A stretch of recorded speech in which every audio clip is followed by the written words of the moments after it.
rồi càng có nhìn nó bà đi lâu đúng rồi càng có mẹ thêm bí rồi để trả lâu đi lâu trả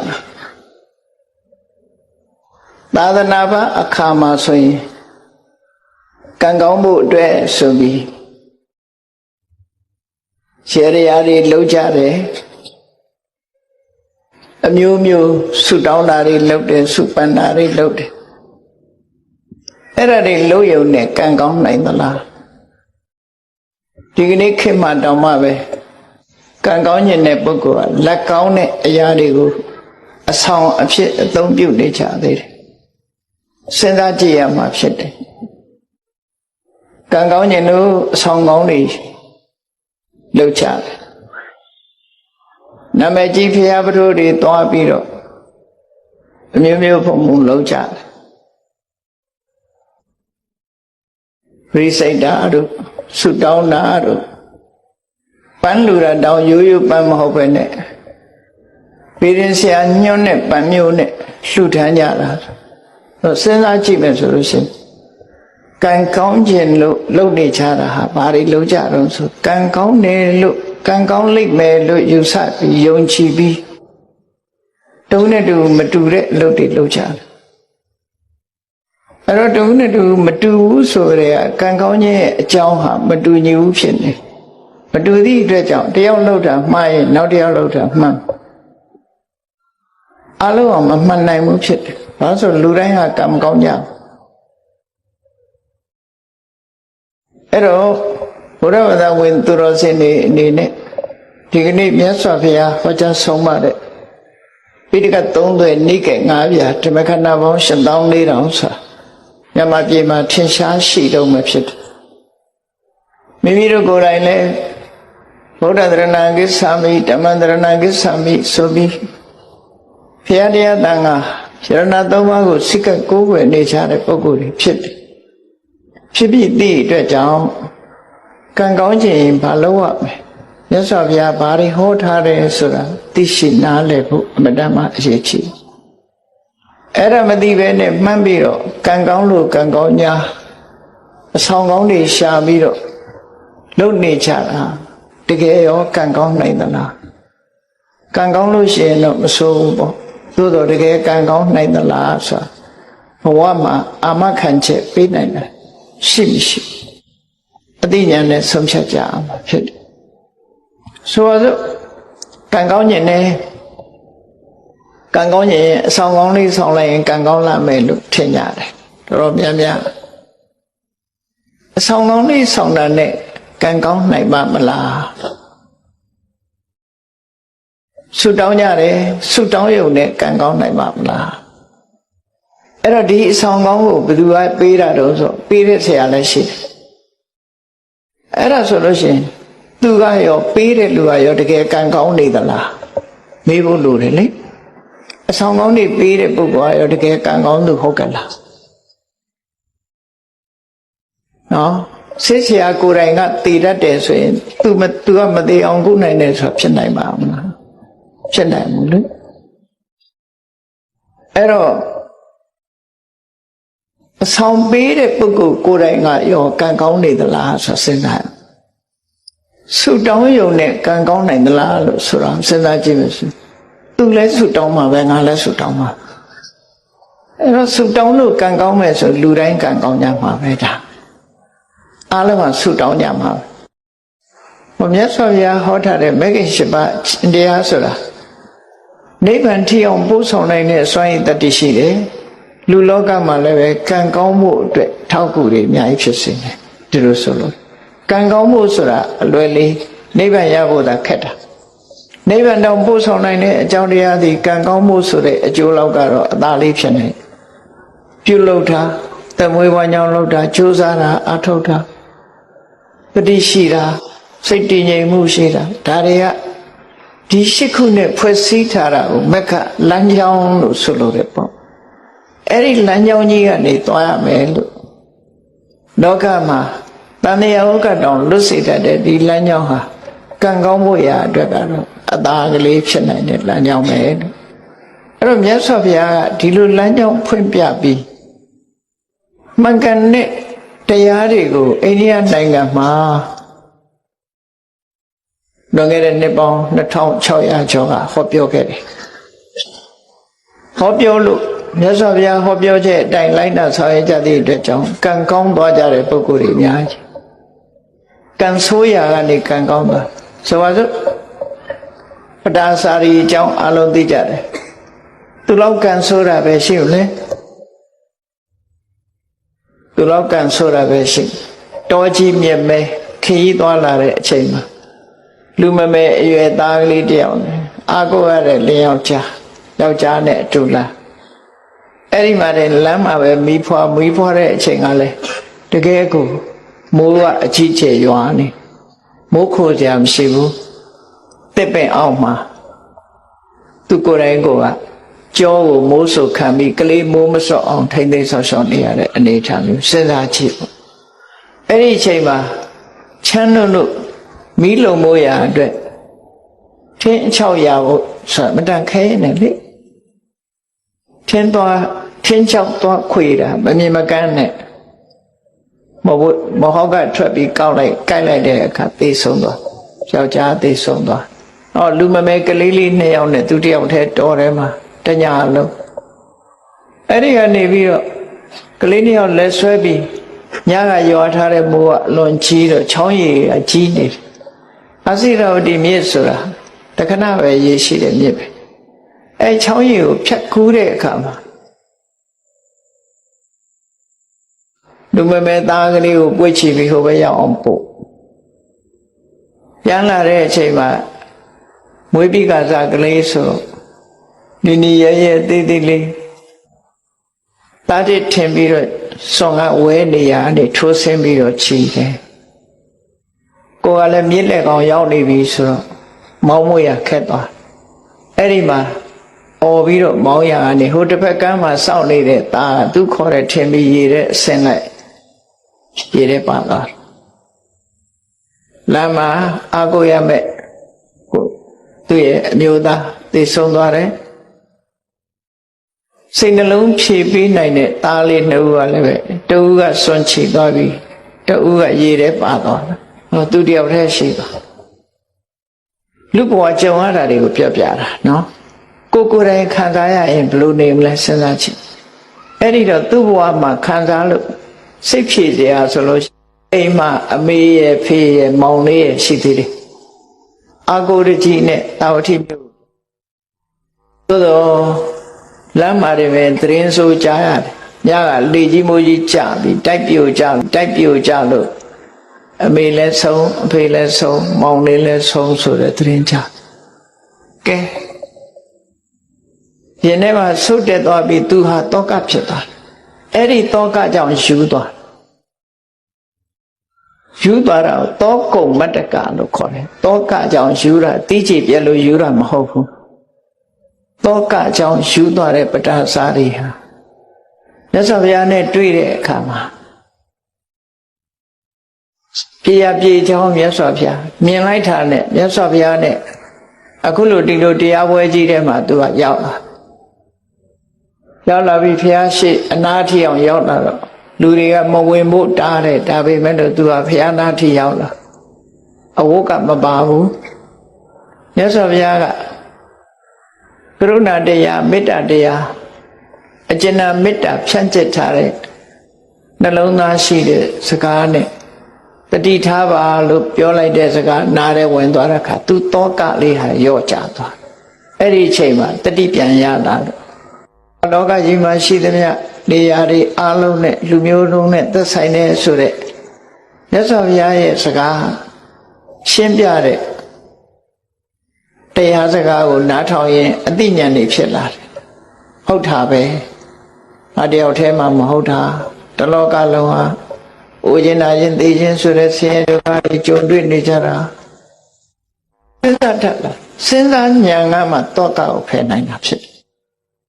အဲ့ဒီချိန်မှာသူတောကရောကျသွားပြီနောက်ဆုံးမှာယဟန်ဘဝရောက်သောတပန်ဖြစ်တရားဆက်ကျင့်တော့ယဟန္တာမဖြစ်သွားတယ်ကြည့်လေလမ်းစဉ်မှန်ကန်တဲ့အမြင်တွေ့လိုက်တဲ့အခါမှာကံဆိုးတဲ့ပဒါစာရီဟာကံကောင်းသူမှဖြစ်သွား ကိုယ်ရဲ့ချမ်းသာတဲ့လူတွေဟာအဆောင်ကောင်းလို့ချမ်းသာနေကြတာလားစီးပွားရေးအောင်မြင်နေတဲ့ပုဂ္ဂိုလ်တွေဟာအဆောင်ကောင်းလို့လားမေးကြရှိတယ်လေသူတို့ဘာတွေကောင်းလို့ချမ်းသာတာလဲဆိုတာမြတ်စွာဘုရားဟောတဲ့အခါကျရှင်းတော့ဘုရားဘာသာဖြစ်ပြီးတို့တွေဟာကံကောင်းခြင်းလို့ရှိရင်ဘာလို့ရမလဲဆိုတာတိတိကျကျမသိချပဲနဲ့ဆူတောင်းတာဟာကံကောင်းတယ်လို့ထင်တယ်အဆောင်ကောင်းဆောင်လို့ရှိရင်ကံကောင်းတယ်လို့ထင်တယ်ကြံပင်ဆိုင်ရဲ့အကြံစီအောင်တယ်လို့လည်းပြောကြတယ်ဂျင်းဆိုင်တဲ့အခါမှာချက်ချင်းကြီးပွားတယ်လို့လည်းပြောကြဒါတွေဟာဟုတ်ကဲ့လားအများကြီးပဲအကုန်လုံးတော့မပြောချင်ပါဘူးနော်ရေရဆိုတာအများကြီးပဲလုပ်နေကြရှေးကုံဘုရားပေါ်တက်ကြည့်စနေတော်ကဘုရားစနေသားသမီးတွေလာပြီးရေလောင်းတာမွန်းနေတနင်္ဂနွေတော်ကဘုရားတနင်္ဂနွေသားသမီးတွေလာမောင်းဘာလုပ်ကြတာတော့လို့မင်းကံကောင်းခြင်းလို့လုပ်နေကြတာအဲ့ဒါတွေဟာကံကောင်းနိုင်သလား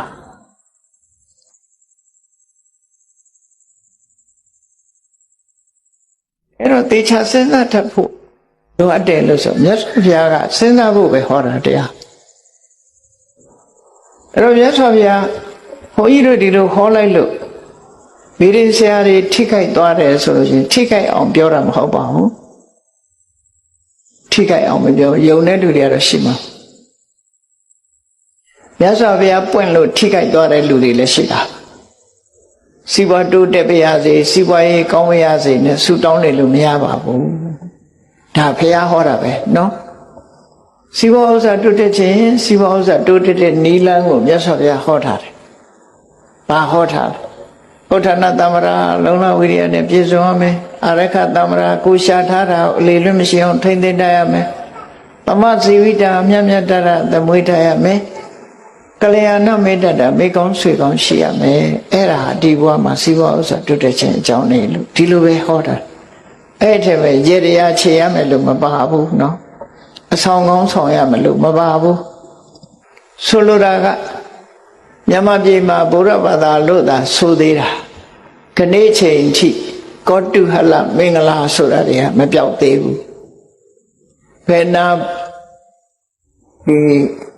အစွမ်းတကူရှိတဲ့ပုဂ္ဂိုလ်ပေါ်တယ်ဆိုသွားကြပြီလောက်ကြပြီနော်အဲ့ဒါတွေကမှန်သလားသွားလှူခြင်းတော့လှူပါမလှူပါနဲ့လို့မပြောလို့ဘူးအမှားမှန်ကိုတော့သိဖို့ပြောရမှာဖြစ်တယ်ပေါ့နော်အမှားမှန်ကိုသိဖို့လိုတယ်ကိုလုပ်တဲ့အလုပ်ဟာမှားမှန်ကိုသိဖို့လိုတယ်မှားမှန်သိရင်တော်ပြီလှူတာကိုယ်သဘောမှားမှန်သိဖို့လိုတယ်သို့တော့အမှားကိုအမှန်ထင်နေတာဟာတမ္မာဒိဋ္ဌိမဟုတ်ဘူးအဲ့ဒါကြောင့်ဒီကနေ့ထိအောင်ရန်ကုန်မြို့မှာပန္နတော်ပြောပါဦးရန်ကုန်မြို့ကရွှေတကုံသွားကြည့်နော်ဒီကနေ့ထိအောင်ဂျိုးပြေနံပြေတွေနဲ့လှုပ်နေကြတော့မှရှိသေးတယ်အဲ့ဒါဘုရားဘာသာရဲ့အသင်္တရမဟုတ်ပါဘူးအဲ့တော့မြန်မာနိုင်ငံက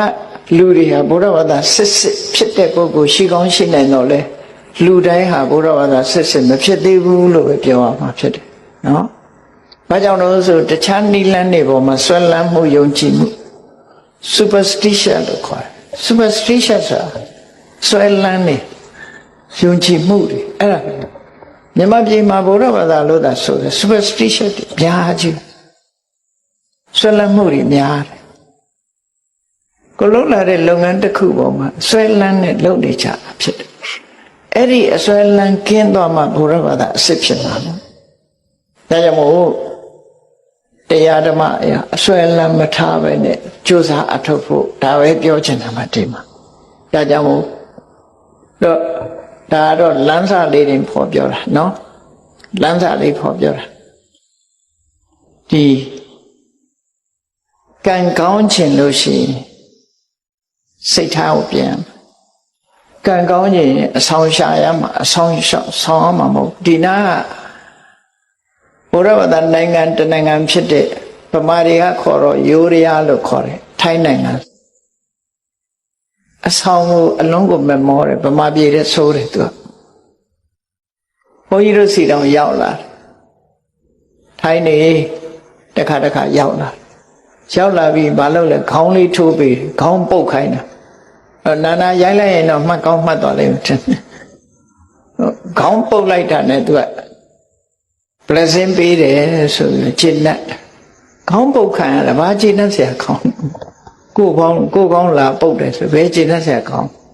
နော်တွေ့ရစီနဲ့ခေါင်းဖြန်းနဲ့ရလိုက်ရင်သဘောတွေကိုကြတပြေးကလေးနဲ့သာရေပက်လိုက်မယ်ဆိုရင်ပုဂ္ဂိုလ်သဘောကြကံကောင်းသွားတယ်လို့စိတ်ထဲမှာထင်တယ်အာမကိုလောက်ပါဘူးအာမကိုလောက်ဘူး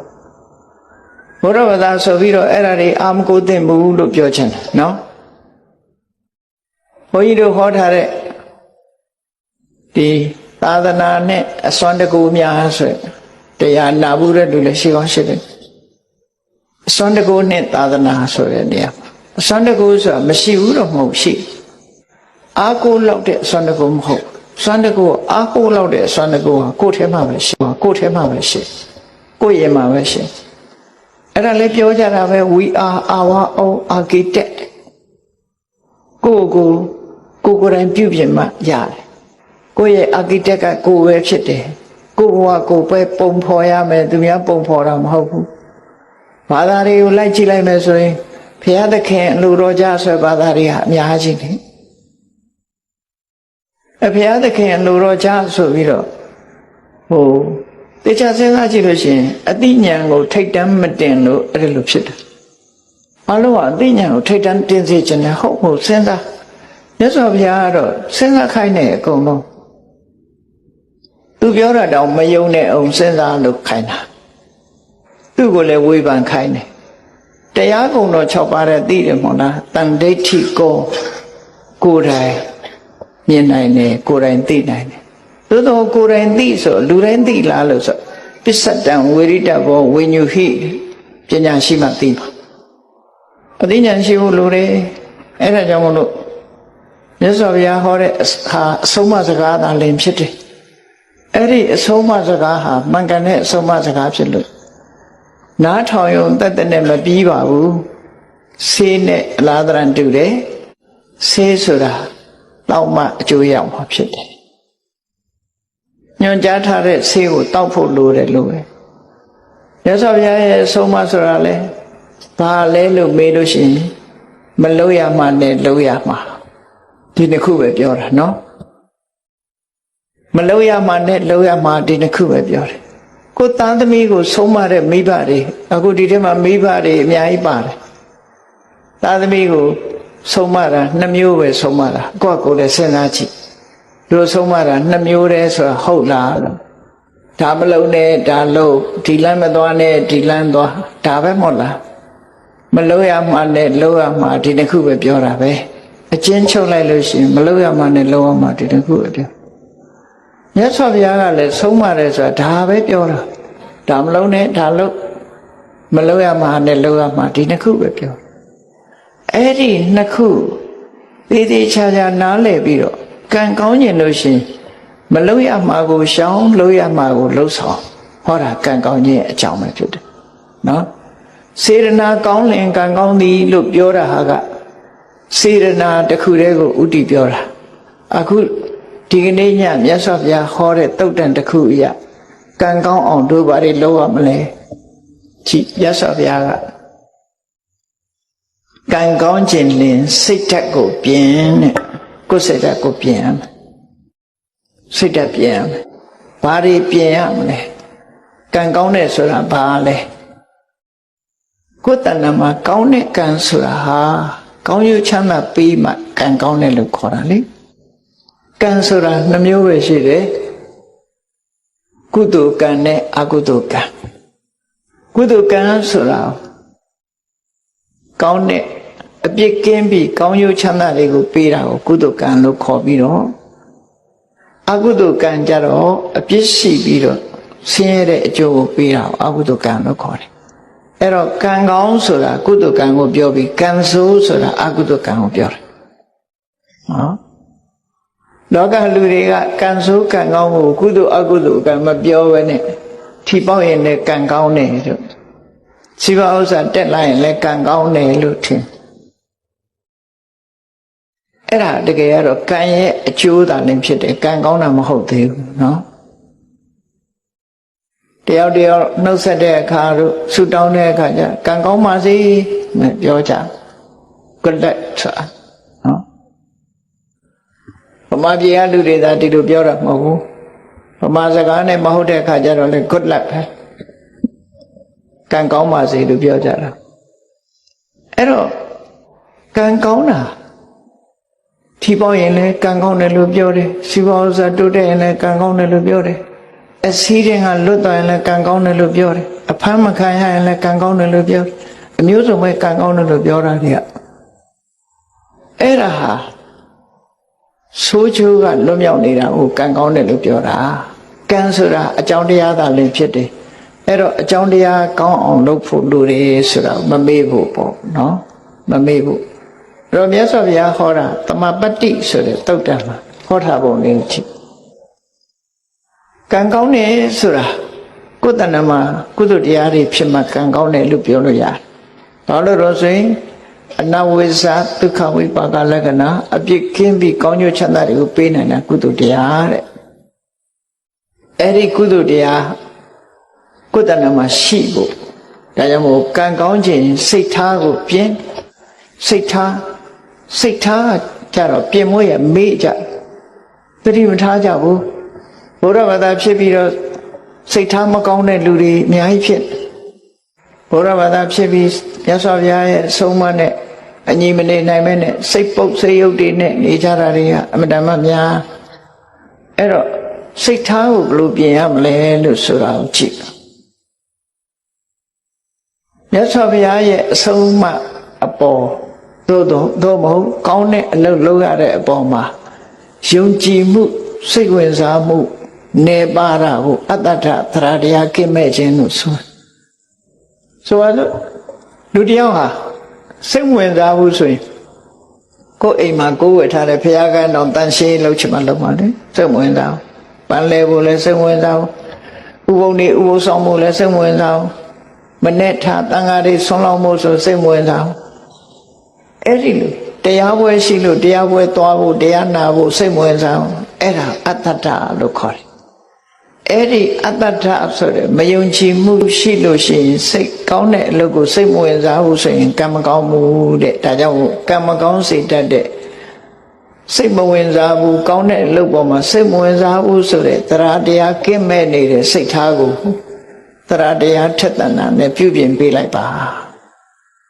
စိတ်မဝင်စားရင်စိတ်ဝင်စားအောင်လုပ်ပါဘယ်ဆရာတော်တရားဟော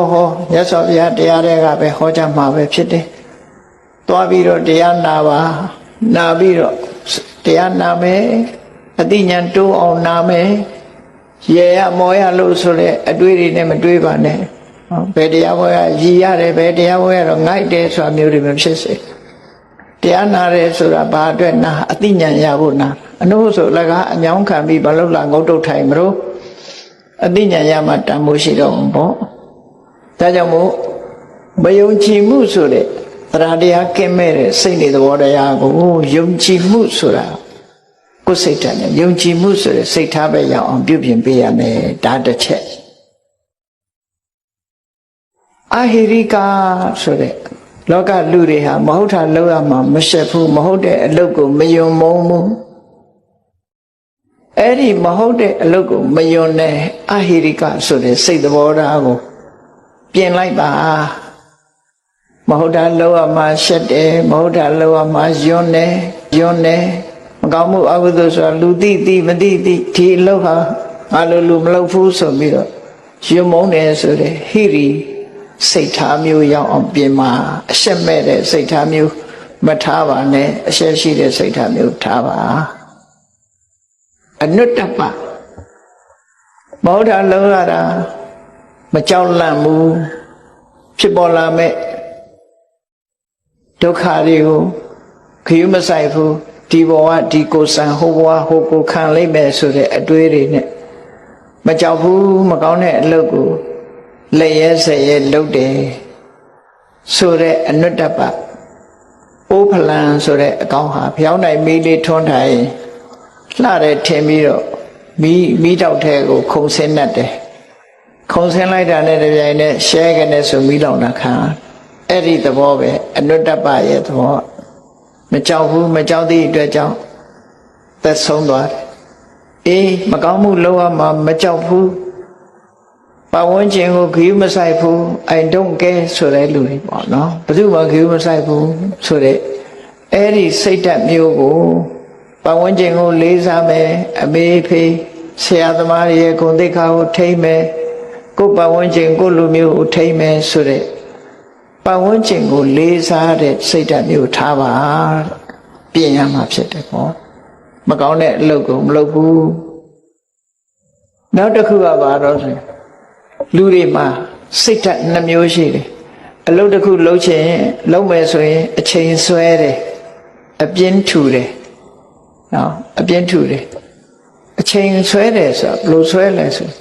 စောပါသေးတယ်နော်စောပါသေးတယ်စောနေတဲ့အချိန်ဆိုရင်စောသေးတယ်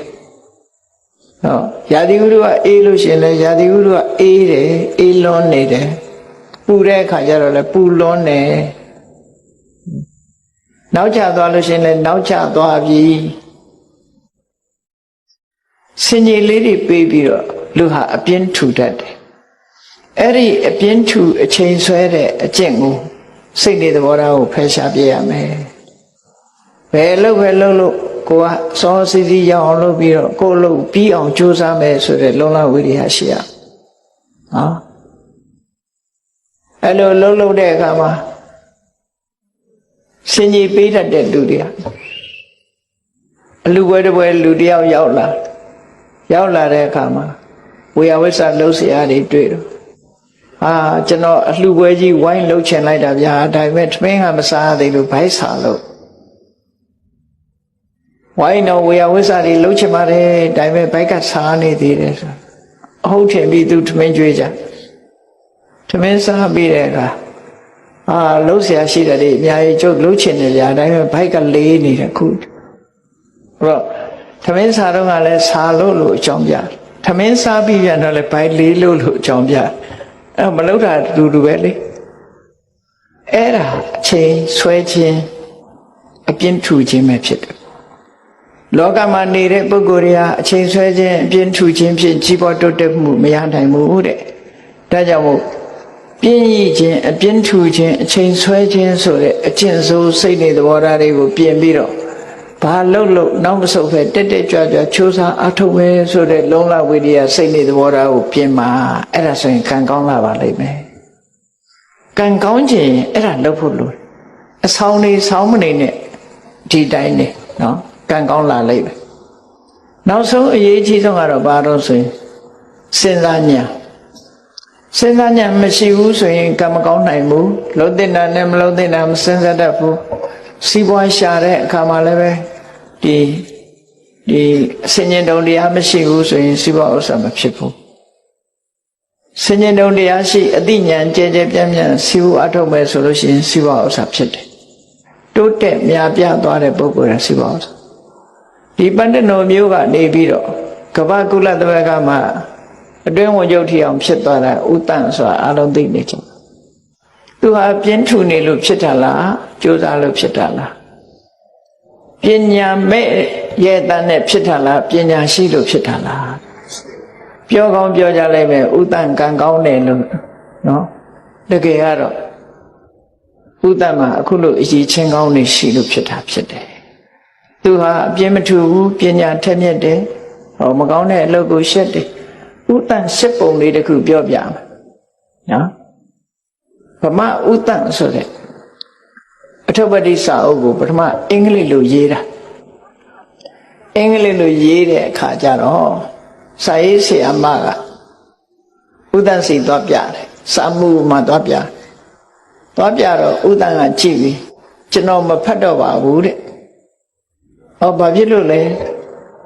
ကျွန်တော်တခုပြင်မိရင်ကျွန်တော်ပတ်သက်သွားလိမ့်မယ်တဲ့ကိုထုပ္ပတိကိုလုံးတယ်လို့ဖြစ်သွားလိမ့်မယ်ကျွန်တော်တခုပြင်မိမှဆိုလို့မဖတ်တော့ပါဘူးလို့ပြောအဲ့တော့အဲ့ဒီမျိုးသမီးကဘာပြောတော့ဆိုရှင်ပြင်မိတယ်ပြင်ကြရှိလဲပြင်လိုက်ပါပေါ့ဖေကဘယ်သူမှမသိပါဘူးရှင်ပြင်တယ်ဆိုတော့ဘယ်သူမှမသိပါဘူးလို့ကျွန်တော်သိတယ်လေတဲ့သူပြောတာအဲ့တော့သူဟာမဟုတ်တာမလုပ်ချင်ဘူးဆိုရင်စိတ်ဓာတ်မထင်ရှားပဲဘူးလား နော်သူမပတ်သက်ချင်ဘူးဆိုတာကိုဘယ်သူမှသိမသိဒါအဓိကမဟုတ်ဘူးသူပတ်သက်နေတာမလုပ်ချင်သူထုပ်ပတ်တိကိုသူရေးတယ်ဆိုတော့သူစိတ်ထဲမှာဝါကြွားတယ်လို့ထင်ကောင်းထင်မိလိမ့်မယ်တချို့ချက်တယ်အကယ်၍စာရေးဆရာမကရေးထားတာမပြည့်စုံမှုဆိုရင်သူကဖြည့်လိုက်လိမ့်မယ်ဖြည့်လိုက်လို့ရှိရင်သူဖြည့်လိုက်တဲ့ဟာအမှန်မှန်ဖြစ်စေကမူသူဖြည့်လိုက်သည့်အတွက်ကြောင့်ဝါကြွားတယ်လို့ဖြစ်ခြင်းနဲ့ဖြစ်သွားအဲ့ဒါမျိုးကိုသူကိုယ်တိုင်မပတ်သက်ချင်ဘူးလို့ပြောတယ်ဘယ်သူမှသိတာမှမဟုတ်ပဲနဲ့ဆိုကျွန်တော်သိတယ်လေတဲ့ပြောတယ်တခေါက်ပဲပြန်ပြောတော့ကျွန်တော်သိတယ်အဲ့ဒီထုပ်ပတိစာအုပ်ဏိဌာန်ဖတ်ဖူးရင်သိပါလိမ့်မယ်ဒီလိုရေးထားတယ်ဆိုတာနော်အဲ့တော့မြတ်စွာဘုရားဟောတဲ့တရားတော်နဲ့အညပဲမြတ်စွာဘုရားကဟောတယ်လေအေးတိတ်ကွယ်ရမှာမဟုတ်တာတွေလှုပ်တာလူတွေကထင်ကြတယ်ဘယ်သူမှမသိဘူးလို့ထင်ကြတယ်တဲ့မြတ်စွာဘုရားပြောတယ်အတ္တတိပုရိသဇာနာတိမင်းသိတယ်လေတဲ့သူများမသိပြီမင်းသိပါမယ်ကွယ်ရမှာကိုယ့်အကိုတိတ်ပုံမဟုတ်တာလှုပ်တာသူများမသိဘူးဆိုရင်ကိုသိနေတယ်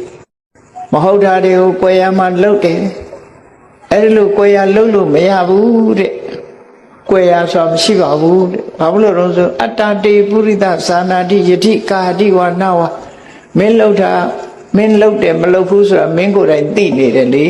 ကွယ်ရပဲဟုတ်တယ်ဘယ်သူမှမသိဘူးဆိုတာမဟုတ်ဘူးမင်းသိနေတယ်ကိုသိနေတာသိပဲလဲရှက်เสียမကောင်းဘူးလားတို့တွေကံကောင်းပြီးကြီးပွားတိုးတက်ခြင်းနဲ့ဆိုလို့ရှိရင်ဝီရိယရှိရမယ်ပညာရှိရမယ်ကိုချင်းတရားကောင်းမွန်ရမယ်ကောင်းတဲ့အလုပ်ပေါ်မှာစိတ်ဝင်စားရမယ်ဆိုတဲ့စိတ်ဓာတ်တွေမိမိရဲ့တဏ္ဍာမှာမရှိသေးရင်ရှိအောင်ရှိပြီးလို့ရှိရင်တိုးတက်ရှင်သန်များပြားခိုင်မာလာအောင်ကြိုးစားအထောက်ကြအမှာဖြစ်တယ်လို့ကိုယ်စီမှတ်သားပြီးကျင့်ကြံပွားများကြိုးစားအထောက်နိုင်ကြပါစေကုန်သတည်း